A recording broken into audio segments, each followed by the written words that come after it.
Kalau ada orang zolim jadi pejabat, orang zolim jadi presiden, orang zolim jadi gubernur, jadi wali kota, jadi tentara, jadi polisi, koruptor, agen narkoba, membunuh nyawa orang tanpa merasa berdosa, tidak perlu takut. Pansyarul muslimin, Allah naikkan pangkat celakamu itu. Kau naik pangkat, kau terpilih jadi presiden, jadi gubernur, jadi DPR. Karena apa? Karena kezolimanmu. Allah berikan semua kesenangan-kesenangan. Hingga ketika kau merasa bangga dengan kezolimanmu, hingga kau merasa bangga dengan kekuasaanmu seperti kekuasaan Fir'aun, kau buat undang-undang untuk melegalkan kezolimanmu. Maka Allah katakan, Allah bukakan semua pintu-pintu kesenangan.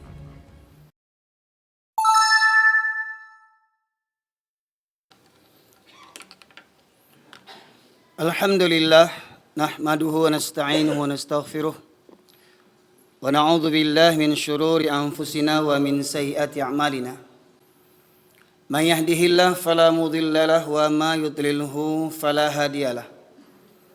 Asyhadu an la ilaha illallah wahdahu la syarika lah, wa asyhadu anna Muhammadan abduhu wa rasuluhu alladzi la nabiyya ba'dah.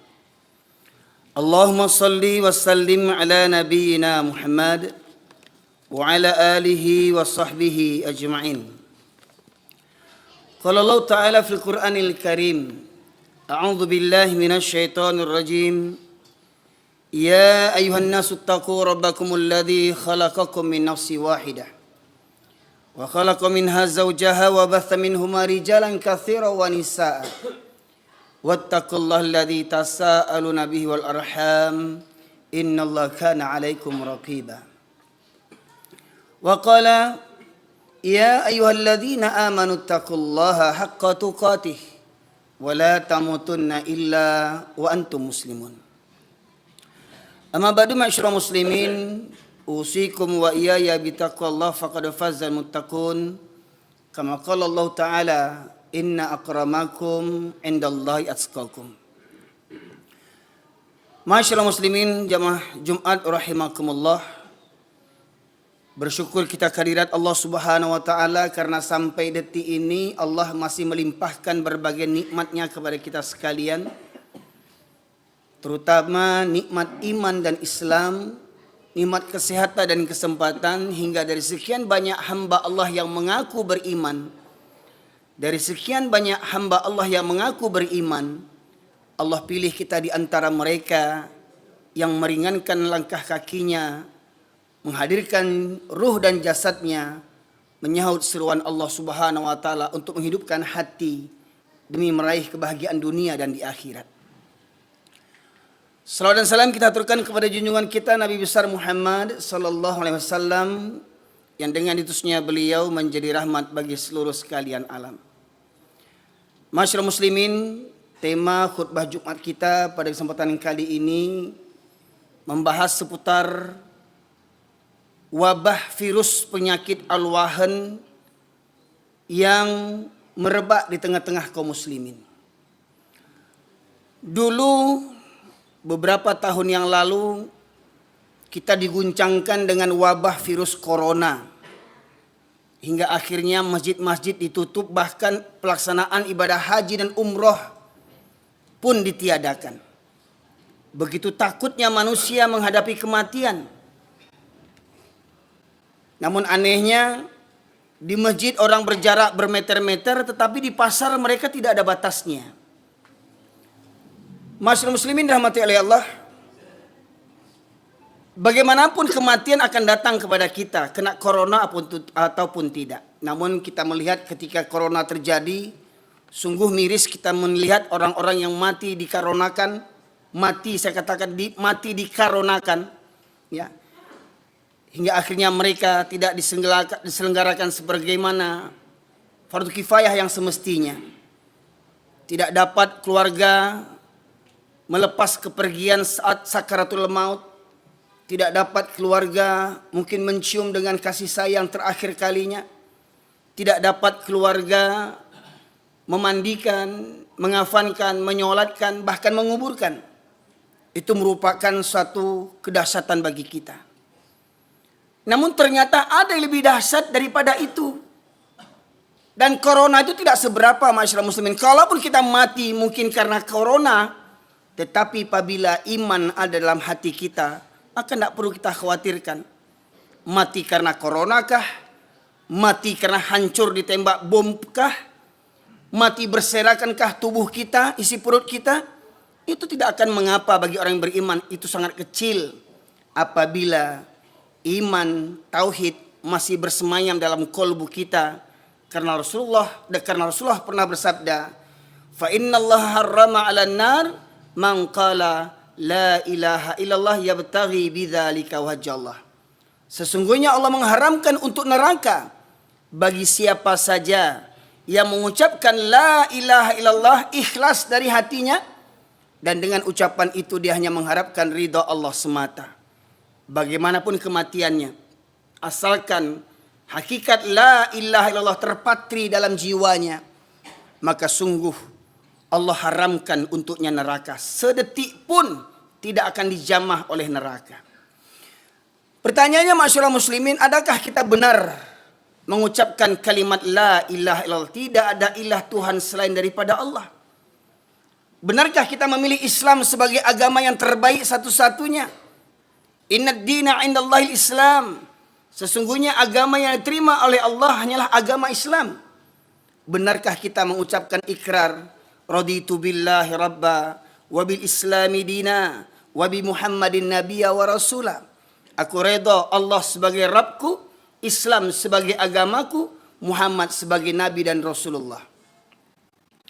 Maka daripada itu masyarakat muslimin, dalam kesempatan kali ini saya sampaikan hadis Rasulullah SAW dari riwayat Thauban radhiyallahu anhu, di mana Rasulullah SAW bersabda, "Yushikul umamu an tada'a alaikum kama tada'al akalatu ila qas'atiha." Faqala qail wa min qillatin nahnu yawma idzin qala bal antum katsir walakinnakum gutha'un ka gutha'is sail wa la yanza'anna Allah min suduri aduikum mahabbata minkum wa la yaqdhifanna Allah fi qulubikumul wahn. Faqala qail wa mal wahn ya Rasulullah? Hubbud dunya wa karahiyatul maut. Rawahu Abu Daud wa Imam Ahmad. Dalam riwayat ini Rasulullah bersabda, akan datang suatu zaman nanti kalian umat Islam akan diperebutkan seperti mana orang-orang lapar memperebutkan makanan. Makna yang tersirat di balik yang tersurat, diperebutkan seperti mana orang-orang lapar memperebutkan makanan, maknanya adalah mereka, kalian umat Islam akan diperangi oleh kalangan orang-orang yang membenci Islam, dari kalangan orang-orang kafir, orang-orang musyrik, dan orang-orang munafik. Seperti mana dalam kalimat takbir yang kita kumandangkan, walau karihal kafirun, walau karihal musyrikun, walau karihal munafikun. Sesungguhnya orang kafir, orang musyrik, bahkan orang munafik. Siapa orang munafik ini? Penampilannya Islam, KTP-nya Islam, tetapi hatinya busuk, lebih busuk daripada orang-orang kafir.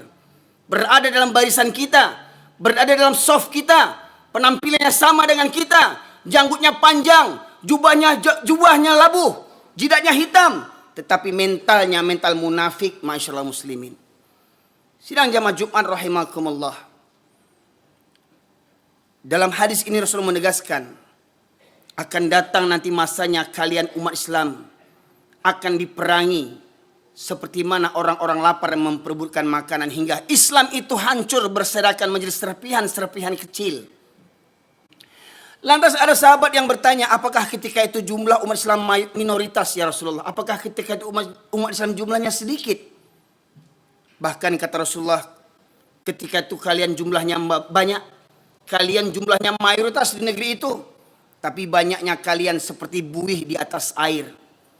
Nampaknya banyak, jumlahnya banyak, kuantitasnya banyak, tapi tak berkualitas, tak bermutu. Hanya bangga dengan mayoritas. Oh, kami umat yang mayoritas. Presiden kami Islam, wakil presiden kami Islam, menteri-menteri kami Islam, tentara-tentara banyak Islam, polisi banyak Islam, pemerintahan dipimpin oleh orang-orang Islam. Tapi pada hakikatnya mereka benci kepada Islam.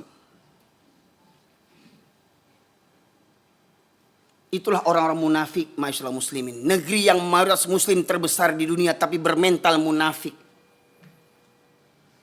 Jumlahnya banyak, tapi tak berkutik, diotak-atik oleh orang-orang kafir dan orang-orang munafik. Jumlahnya banyak, tapi tak berkutik, diotak-atik oleh orang-orang kafir dan orang-orang munafik. Kemudian Rasulullah menegaskan, jumlah kalian banyak ketika itu, tapi banyaknya akan seperti buih di atas air. Lantas Rasulullah melanjutkan, dan Allah cabut rasa takut musuh-musuh terhadap kalian.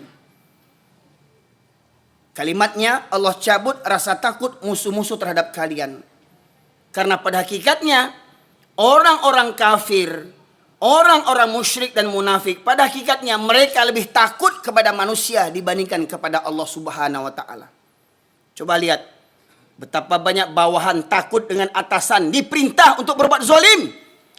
Bawahan yang goblok ini mengerjakannya karena apa? Takut dipecat, takut tidak naik pangkat, takut dimutasi, takut anak bini tidak makan, takut hilang fasilitas negara yang selama ini dipakainya, rumah dinas gratis, mobil gratis, segalanya gratis.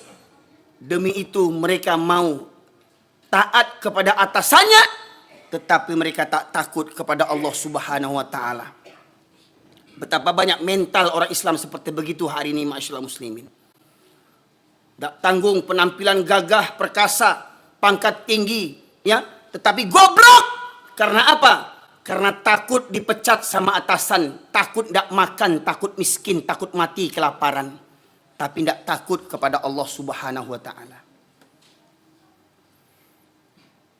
Jadi dalam penggalan hadis tadi, Allah cabut rasa takut musuh-musuh terhadap kalian.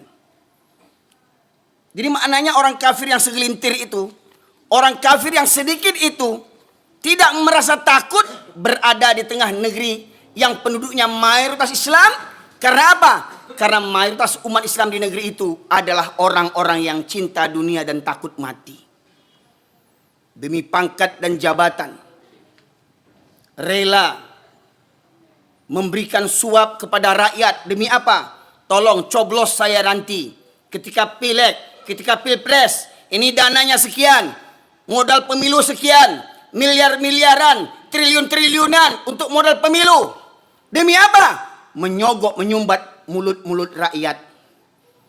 Dan kalaupun mereka terpilih jadi presiden, terpilih jadi menteri, terpilih jadi gubernur, nggak usah kaget, masyaallah muslimin yang dirahmati Allah. Allah menegaskan, falamma nasu ma dzukiru bi fatahna alaihim abwaaba kulli syai' hatta idza farihu bima utu akhadnahum baghtatan wa hum mublisun. Surat Al-An'am ayat 44. Dan ketika seseorang itu mendurhakai ayat-ayat Allah, ketika mereka mendustakan ayat-ayat Allah, tidak takut, tidak tahu mana yang halal, mana yang haram jadi halal, yang halal jadi haram, takut kepada manusia dibandingkan takut kepada Allah. Orang yang begini kata Allah, maka akan kami bukakan pintu-pintu kesenangan. Jadi nggak usah heran. Kalau ada orang zolim jadi pejabat, orang zolim jadi presiden, orang zolim jadi gubernur, jadi wali kota, jadi tentara, jadi polisi, koruptor, agen narkoba, membunuh nyawa orang tanpa merasa berdosa, tidak perlu takut, masyaallah muslimin. Allah naikkan pangkat celakamu itu. Kau naik pangkat, kau terpilih jadi presiden, jadi gubernur, jadi DPR. Karena apa? Karena kezolimanmu. Allah berikan semua kesenangan-kesenangan. Hingga ketika kau merasa bangga dengan kezolimanmu, hingga kau merasa bangga dengan kekuasaanmu seperti kekuasaan Fir'aun, kau buat undang-undang untuk melegalkan kezolimanmu. Maka Allah katakan, Allah bukakan semua pintu-pintu kesenangan. Kau terpilih jadi presiden kesekian kalinya. Kau terpilih jadi anggota dewan. Kau naik pangkat, dapat penghargaan. Tetapi kau fitnah orang-orang Islam. Kau fitnah orang-orang Islam. Kau fitnah para ulama, kau penjarakan para ulama yang jujur. Hingga tinggal ulama-ulama penjilat. Maka ketahuilah, Allah bukakan pintu-pintu kesenangan. Ketika kau berbangga dengan kezolimanmu itu. Ketika kau berbangga dengan jabatan yang kau dapatkan dengan cara yang zolim. Maka kata Allah, maka akan kucabut nikmat itu secara tiba-tiba. Hingga engkau terdiam berputus asa. Pertanyaannya, masihkah orang Islam di negeri yang mayoritas ini beriman kepada Allah Subhanahu wa Ta'ala? Masihkah mereka beriman ada hari perhitungan? Masihkah mereka beriman ada hari pengadilan yang maha adil? Tidak seperti pengadilan di dunia ini, hukum bisa dibeli, jaksa, pengacara, hakim, semuanya koruptor. Penegak hukum, mereka yang melanggar hukum. Ma'asyiral muslimin, seakan-akan mereka merasa dunia inilah selama-lamanya hidup di dunia. Dan seakan-akan mereka tidak percaya ada hari pengadilan. Ada raja di atas raja, ada penguasa di atas segala penguasa. Allah Subhanahu wa Ta'ala yang maha adil. Cepat atau lambat orang-orang zalim ini akan dimusnahkan oleh Allah Subhanahu wa Ta'ala. Tidak di dunia, pasti di akhirat. Kemudian masyarakat muslimin yang dirahmati Allah, berkaitan tentang penggalan hadis tadi yang berbunyi Allah cabut rasa takut musuh-musuh terhadap kalian. Terungkap kemakar daripada orang-orang kafir disampaikan oleh Dr. Jazri, seorang ketua DKM Masjid Jogokarian, yang juga dipetik daripada buku misteri Salat Subuh yang ditulis oleh Dr. Raghib Asirjani, seorang ulama dan cendekiawan muslim di Mesir. Terungkap perkataan seorang tokoh Yahudi bernama Goldamir. Apa kata mereka? Apa katanya? Kita orang kafir Yahudi tidak perlu takut kepada umat Islam. Selagi umat Islam masjidnya di waktu subuh tidak seramai seperti waktu sholat Jumat. Selagi masjid-masjid umat Islam di waktu subuh tidak seramai seperti waktu sholat Jumat. Jadi mereka mengukur kekuatan umat Islam itu diukur daripada kekuatan dengan keadaan jamaah sholat subuh. Mereka mengukur kekuatan umat Islam dari kehadiran kaum muslimin waktu sholat subuh. Karena pada hakikatnya mereka pun beriman akan hadis yang sampaikan Rasulullah. Dua sholat yang berat bagi orang munafik adalah sholat isya dan subuh berjamaah. Kalau sholat Jumat laki-laki bisa hadir. Penjudi datang hari ini. Pecandu chip datang hari ini. Orang zolim koruptor datang hari ini. Sholat Jumat di mana-mana masjid mereka datang hari Jumat. Namun mereka berat datang sholat subuh berjamaah rutin, secara rutin. Karena kata Rasulullah, dua sholat yang berat bagi orang munafik adalah sholat isya dan subuh berjamaah. Sebagaimana kata Buya Hamka, kalau kau ingin melihat orang Islam, lihat waktu sholat hari raya. Laki-laki perempuan pendosa keluar semuanya. Kalau kau ingin melihat laki-laki muslim, lihat hari Jumat. Maka datang, yang sholat seminggu sekali datang ke masjid. Ya, yang masih ngobrol di luar, merokok-merokok, main handphone, duduk di parkiran, otak tak punya. Islam 7 keturunan tak mengerti juga lagi, masuk kau ke masjid. Karena ketika khotib sudah naik mimbar, malaikat yang menjaga pintu masjid mencatat para yang hadir. Malaikat menutup bukunya dan duduk mendengarkan khutbah. Ini masih banyak di masjid-masjid kita saksikan laki-laki goblok. Sambil merokok, duduk di parkiran, main handphone. Orang khutbah sudah dijalankan. Pertanyaannya, lai bau tak orang tu lai? Lah baru lama masuk Islam. Batosat karihna kaji. Lunak kaji itu untuk orang yang baru masuk Islam. Ya, belunak-lunak kaji. Ini udah Islam 7 keturunan tak mengerti juga lagi. Di mana otakmu? Maka kata Allah, afala ta'qilun? Afala tafakkarun? Apakah kamu tidak menggunakan akalmu? Apakah kamu tidak berfikir? Suka berlambat-lambat datang ke masjid hari Jumat.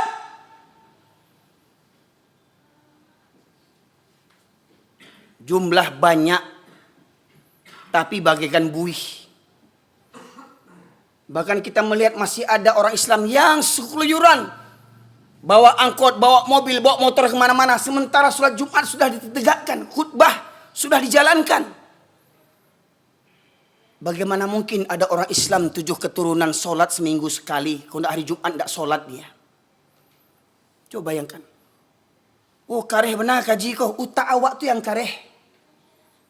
Hati awak tu yang kareh. Kata Allah, khatamallahu ala qulubihim wa ala sam'ihim wa ala absarihim risyawatun walahum adzabun azim.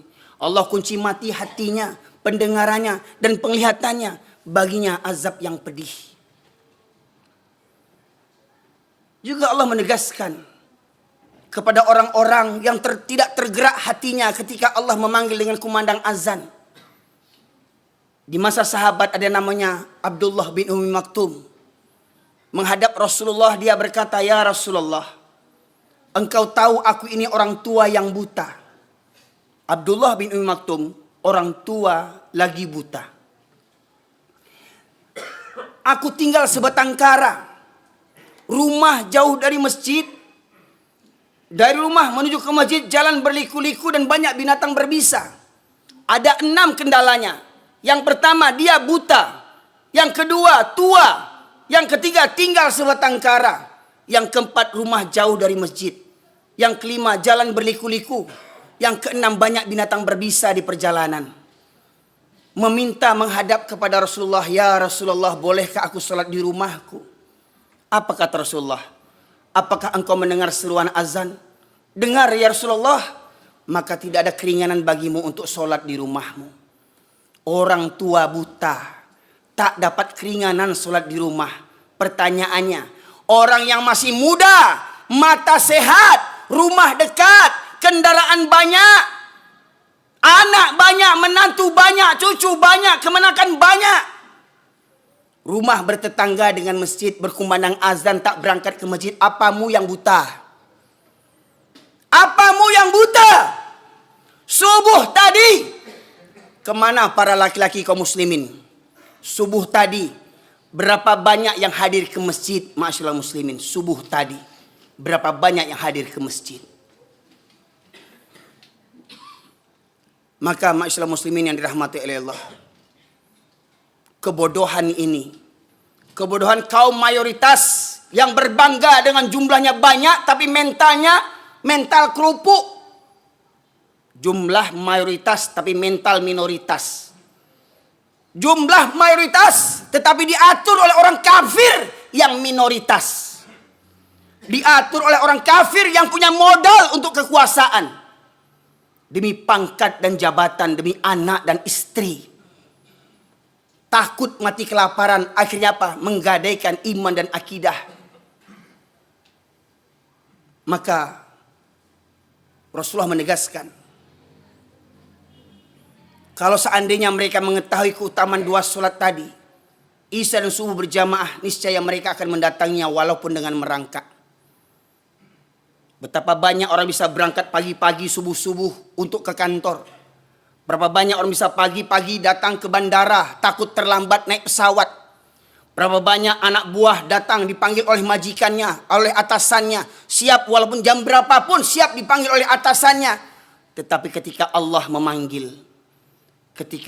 memanggil, mereka basi pakak, basi turiak, basi mada.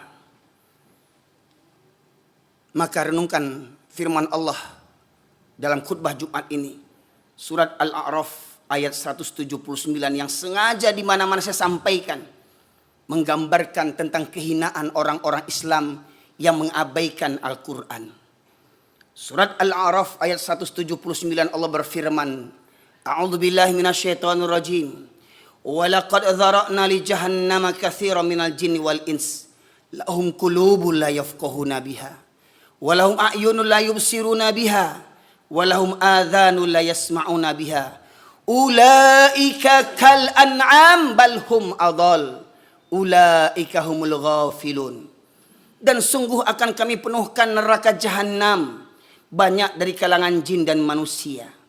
Mereka yang memiliki hati tetapi tidak digunakan untuk merenungkan ayat-ayat Allah. Mereka memiliki hati, tidak ada rasa takut kepada Allah. Mereka memiliki hati, tak ada rasa tunduk patuh kepada Allah. Mereka memiliki hati, tak ada rasa cinta kepada Allah. Walahum a'yunun la yubsiruna biha.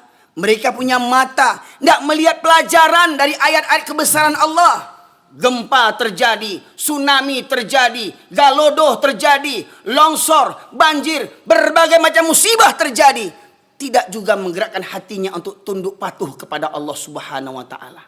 Tak mau mengambil pelajaran, tak mau mengambil hikmah, iktibar dari semua peristiwa kejadian alam.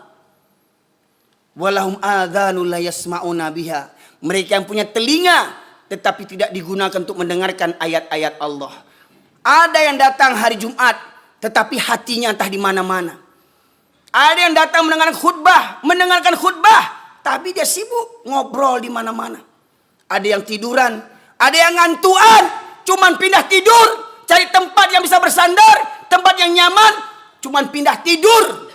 Bangun-bangun orang sudah sholat. Ada yang punya telinga, masuk telinga kanan, keluar lagi dari kanan, tak tembus ke telinga kirinya. Tak berfungsi, tak bermanfaat kajian yang keras seperti begini. Karena apa? Karena hatinya lebih keras daripada kajian yang disampaikan, masyaallah muslimin. Saya ambil kesimpulan tadi. Punya hati, tidak ada takut kepada Allah. Punya mata, tak melihat bagaimana kemurkaan Allah. Punya telinga, tak bergeming hatinya ketika dipanggil Allah. Apa kata Allah di ujung ayat? Ulaika kal an'am.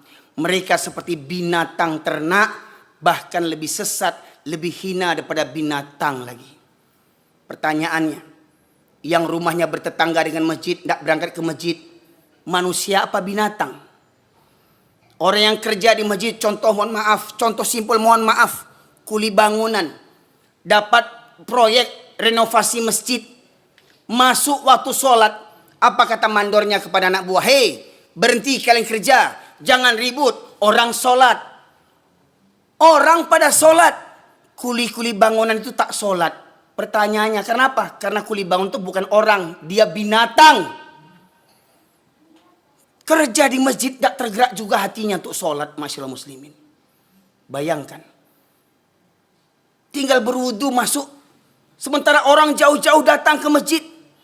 Orang sedang sibuk-sibuk datang ke masjid. Ini di masjid kerjanya. Di masjid tetangganya. Rumahnya berdekatan dengan masjid. Berkumandang azan 5 waktu.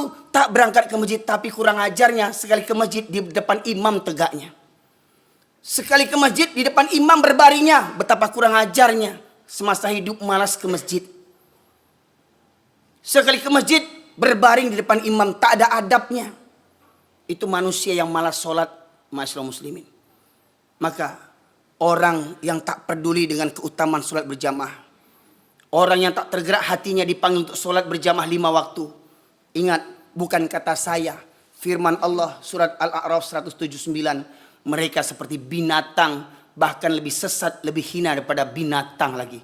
Fa'tabiru ya ulil albab la'allakum turhamun.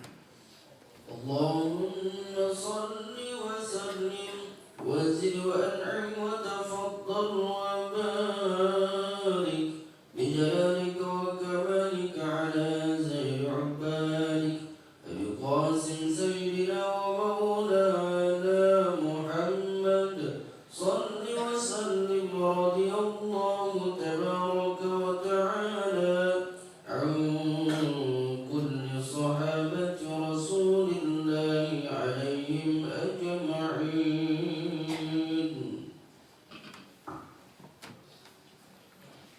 Alhamdulillah, nahmaduhu wa nasta'inuhu wa nastaghfiruh wa na'udzu billahi min syururi anfusina wa min sayyiati a'malina. Man yahdihillahu fala mudilla lahu wa ma yudlilhu fala hadiyalah. Asyhadu an la ilaha illallah wahdahu la syarika lah wa asyhadu anna Muhammadan abduhu wa rasuluhu alladzi la nabiyya ba'dah. Allahumma salli wa sallim ala nabiyyina Muhammad wa ala alihi wa sahbihi ajma'in. Masyaallah muslimin sidang jemaah Jumat rahimakumullah. Dalam khutbah Jumat yang kedua ini saya sampaikan perkara-perkara yang menjadi Tuhan bagi manusia. Ada orang yang bisa mengucapkan la ilaha illallah berpuluh kali, beratus kali, beribu kali, bahkan berjuta kali. Tetapi di luar kalimat itu mereka masih bertuhankan kepada selain Allah. Di antaranya Allah sebutkan dalam surat At-Taubah, surat yang ke-9 ayat 24 Allah berfirman, A'udzu billahi minasyaitonir rajim. Qul in kana aba'ukum wa abna'ukum wa ikhwanukum wa azwajukum wa ashiratukum wa amwalun iqtaraftumuha wa tijaratan takhshawna kasadaha wa masakin tardawnaha ahabba ilaikum minallahi wa rasulih wa jihadin fi sabilih fatarabbasu hatta ya'ti Allah bi amrih innallaha la yahdil qaumal fasikin. Katakanlah, jika bapak-bapakmu atau orang tuamu, anak-anakmu, saudara-saudara kakak beradikmu, istri-istrimu atau para suami, sanak familimu, harta kekayaan yang kamu cari, yang kamu kumpulkan, yang kamu bangga-banggakan, pekerjaan, sawah ladang, kedaimu, tokomu, pangkat dan jabatanmu, dan rumah tempat tinggalmu yang kamu cintai. 8 perkara ingat. Orang tua, anak, saudara, istri, sanak famili, harta, pekerjaan, rumah tempat tinggal yang kamu cintai. Ahabba ilaikum minallah wa rasulih wa jihadin fi sabilih. Apabila lebih engkau cintai daripada Allah dan Rasul dan berjihad di jalannya, maka 8 perkara tadi telah menjadi Tuhan selain daripada Allah Subhanahu wa taala. Pertanyaannya, apa yang menghalangi seorang laki-laki yang mengaku beriman, Islam 7 keturunan, KTP-nya Islam, tapi malas sholat berjamaah? Apa alasannya? Tak ada alasan kecuali 8 perkara tadi ini. Bahkan ada yang rajin sholat, tapi lebih senang sholat di rumah. Maka mereka bertuhankan kepada rumahnya, bangga dengan rumah yang dibangunnya. Tetapi mereka tidak memuliakan rumah-rumah Allah Subhanahu wa ta'ala. 8 perkara boleh dicintai, tetapi jangan melebihi cinta kita kepada Allah dan Rasulnya, serta berjihad di jalannya. Innallaha malaikatahu yusholluna 'alan nabi. Ya ayyuhalladzina amanu shallu wa sallimu taslima. Allahumma fil muslimin wal muslimat wal mu'minina wal mu'minat al ahya'i min wal amwat innaka qadiyal hajat. Rabbana zalamna anfusana wa illam taghfir lana wa tarhamna lanakunanna minal khasirin. Rabbana la tuzigh qulubana ba'da idh hadaytana wa hab lana min ladunka rahmah innaka antal wahhab. Allahumma arinal haqqa haqqan warzuqna ittiba'ah wa arinal batila batila warzuqna ijtinabah. Rabbana ighfir lana wa liwalidayna warhamhuma kama rabbayana shaghira. Rabbana hab lana min azwajina wa dhurriyyatina qurrata a'yun waj'alna lil muttaqina imama. Allahumma ansuril muslimin wal mujahidin fi Filistin. Allahumma ansuril muslimin wal mujahidin fi Filistin. Allahumma ansuril muslimin wal mujahidin fi Filistin ya Allah ya arhamar rahimin. ربنا لا تؤاخذنا إن نسينا أو أخطأنا ربنا ولا تحمل علينا إصرا كما حملته على الذين من قبلنا ربنا ولا تحملنا ما لا طاقة لنا به واعف عنا واغفر لنا وارحمنا أنت مولانا فانصرنا على القوم الكافرين. ربنا آتنا في الدنيا حسنة وفي الآخرة حسنة وقنا عذاب النار. سبحان ربك رب العزة عما يصفون والسلام على المرسلين والحمد لله رب العالمين. نقيم الصلاة.